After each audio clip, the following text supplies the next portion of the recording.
Welcome, everyone. We're about to do a high-speed integration of some really core concepts. We're going to tackle two huge topics. First, how anatomy links directly to what we see in the clinic, and then we'll look at the future of otology and regeneration. For this part, though, we're zeroing in on that first piece of the puzzle, connecting the dots between the ear's blueprint and clinical disease. Okay, let's kick things off with this core idea. Now, that might sound a little dense, but what it's really saying is simple. Nothing in medicine is random.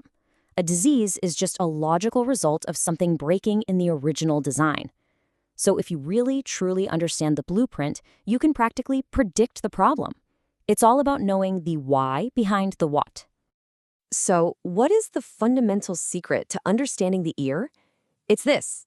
The ear isn't just one thing. It's actually three totally separate structures, each built from a completely different set of biological instructions. You have to think of the outer, middle, and inner ear as almost being strangers to each other from a developmental standpoint. 3. Just burn that number into your brain, because this simple fact explains so much. It's the reason a child can be born with a severely malformed outer ear, a condition called microtia, but have a completely normal, perfectly functioning inner ear. Why? Because the construction crews for each part were working from entirely different plans. And this slide right here breaks down those separate blueprints. You know, early in development, an embryo has these fundamental cell layers, the germ layers. And just look at this. The inner ear, that's your cochlea and balance organs, comes from one layer called the surface ectoderm. But the middle and outer ear, they're pulling materials from totally different layers, like the endoderm and neural crest cells. This is exactly why a genetic glitch affecting one layer might just wreck the cochlea while leaving the outer ear totally untouched. It's incredible. All right, so now let's zoom in a bit and look at the branchial arches. The best way to think of these is as the embryonic scaffolding that builds all the complex machinery of the middle ear, specifically those tiny, tiny bones that let us hear. And this is where it gets really fascinating. This chart shows what I call the divided loyalty of our hearing bones. I mean, just take a look at the malleus, the hammer. Its head and neck are built by the first arch, but its handle is built by the second. Now, this isn't just some fun trivia for a test. No way. This is a critical diagnostic key. It tells us precisely why certain genetic syndromes damage the hearing chain in such specific, predictable ways. So here's the crucial point. This embryological map, it doesn't just show us how the ear was built. It gives us a predictive blueprint for what's going to happen when things go wrong. Let me show you what I mean with a couple of really clear examples. All right, first up, let's just trace a straight line. What happens if there's a congenital problem, a defect in the development of that first branchial arch? Well, it leads directly to a very specific, well-known clinical syndrome. And here it is. This is the clinical payoff. A problem with the first arch, like we see in Treacher-Collins syndrome, logically and, more importantly, predictably, damages the parts that came from that first arch. That means you get malformations of the malleus head and the incus body, which in turn causes a significant conductive hearing loss right from the day the child is born. See? The blueprint predicts the pathology. Okay, now let's contrast that completely. What if the disease starts somewhere totally different? What if it begins in the unique, super dense bone of the inner ear capsule, which has its own separate embryological story? Well, that leads to otosclerosis. This has nothing to do with the branchial arches. It's a disease of the otic capsule bone itself. And that fact explains everything. It explains why it mainly messes with the stapes footplate and why it doesn't show up as a birth defect, but instead as a progressive hearing loss in adulthood. Two totally different origins leading to two totally different clinical pictures. You know, we make these explainers to try and make complex topics like this one feel a bit more intuitive. If you're finding this blueprint approach helpful, do us a favor and consider liking and subscribing. It really helps us know what's working so we can keep making more deep dives like this. All right, now let's tie this all together in our last segment. And this brings us to the final, and I think, the most important takeaway of all. It's the reason why a deep, deep understanding of this embryological why is really the only way to truly master the clinical and surgical how. Knowing this blueprint, it's like having a surgical X-ray vision, for real. It lets a surgeon anticipate what anatomical variations they might find before they even make an incision. It lets them understand the root cause of the problem, instead of just reacting to whatever structures they happen to find during an operation. At the end of the day, just memorizing lists of symptoms is fragile. It's a house of cards. But when you truly get the mechanism, that developmental why, You build a mental framework that lets you solve problems you've never even seen before. The right clinical choice becomes the only logical conclusion. So we'll leave you with this final thought. How can anyone possibly hope to rebuild or repair a structure if they don't fundamentally understand how it was built in the first place? And that very question is what bridges us perfectly into our next explainer, where we'll dive into the incredible future of otologic regeneration. We'll see you then. All right, now continuing with the future of otology and regeneration. We've built the foundation, we know the anatomy, now let's get to the really cool stuff. We're talking about the absolute cutting edge, moving from how the ear works to what if we could fix it when it breaks? So let me just throw this out there, a question that really gets to the core of everything we're about to discuss. Forever, it's been a medical fact, right? Permanent hearing loss is, permanent. But what if it wasn't? What if we could actually undo that damage? Okay, so before we can talk about how to reverse hearing loss, we've got to understand why it's permanent in the first place. And it all comes down to this incredibly elegant but also super frustrating biological lock. Evolution designed this perfect system for building the ear, but it kind of forgot to leave us a key for repairs later in life.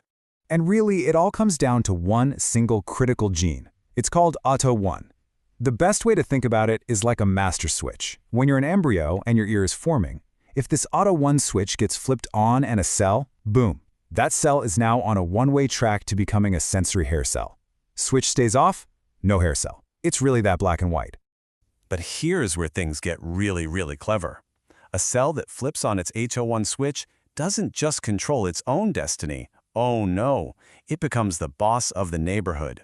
It starts pumping out these things called notch ligands, which is basically like it yelling at all the cells next to it, hey, I got here first, I'm the hair cell, your job is to be a supporting cell.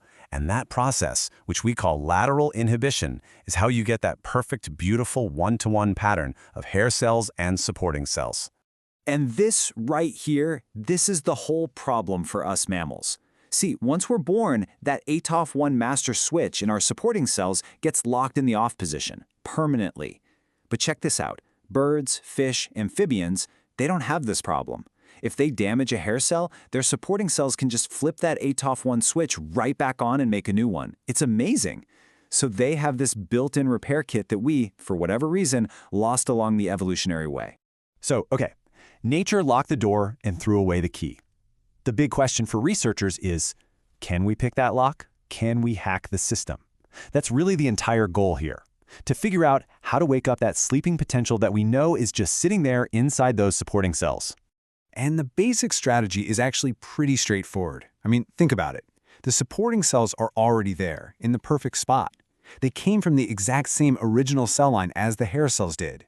So the goal is to basically give them a little molecular nudge, a biological wake-up call, and convince them, hey, you can do this. The idea is to get them to turn that ATO1 gene back on and change jobs, to transdifferentiate into brand new working hair cells. So how do we actually do that? Well, remember that stop signal from the hair cell to its neighbors? That's called notch signaling. That's the lock, so the key must be to block notch. And that's exactly what researchers are doing. They're finding ways to introduce drugs that inhibit that notch pathway. And in animal models, it works. You block notch, you take the brakes off, and that allows the ATOF1 switch to flip back on. All of a sudden, the supporting cell is free and it starts changing into a new hair cell. It's incredible. Okay, so that's the plan for regenerating cells that have been damaged. But what if the problem isn't damage? What if the blueprint was just wrong from the very beginning? Now we have to shift gears a little bit, from regeneration to pure gene therapy for hereditary deafness. And get this is a staggering number. About half, 50%, of all autosomal recessive non-syndromic hearing loss, the kind of thing that runs in families, comes down to a typo in one single gene. This isn't some obscure rare disease. Mutations in this gene, GGB2, are the #1 cause of kids being born deaf all over the world. That makes it a massive target for gene therapy. So what's so important about this GJB2 gene? Well, it provides the instructions for a protein called connexin 26. And this protein builds these little tunnels called gap junctions that connect all the supporting cells. Think of it like a plumbing system. Its whole job is to recycle potassium after the hair cells use it to fire. If you don't have working connexin 26, that potassium has nowhere to go. It just builds up, becomes toxic, and poisons the hair cells from the inside out. The solution, then, is actually beautiful in its simplicity.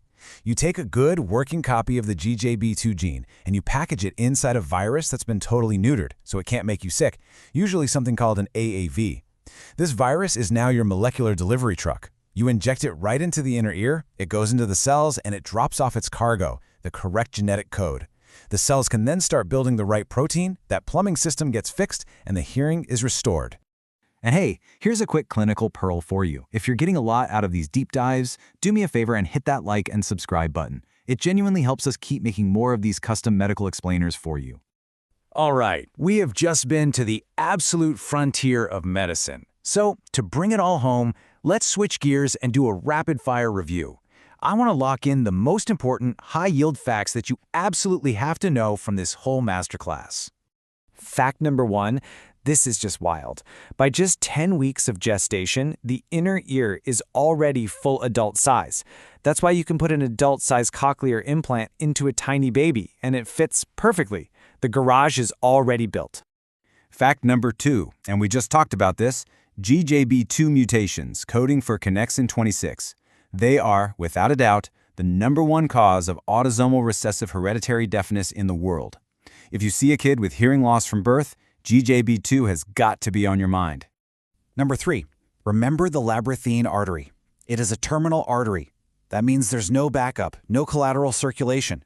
If you get a blockage there, that's it. It's game over for the inner ear, which is why it's such a medical emergency. Fact 4, a classic for the clinic. You see a notch on the audiogram at 4,000 Hz? Your brain should immediately scream noise-induced hearing loss. It is pathognomonic. The physics of the cochlea just makes that one spot extra vulnerable. Number 5, the physics of the middle ear.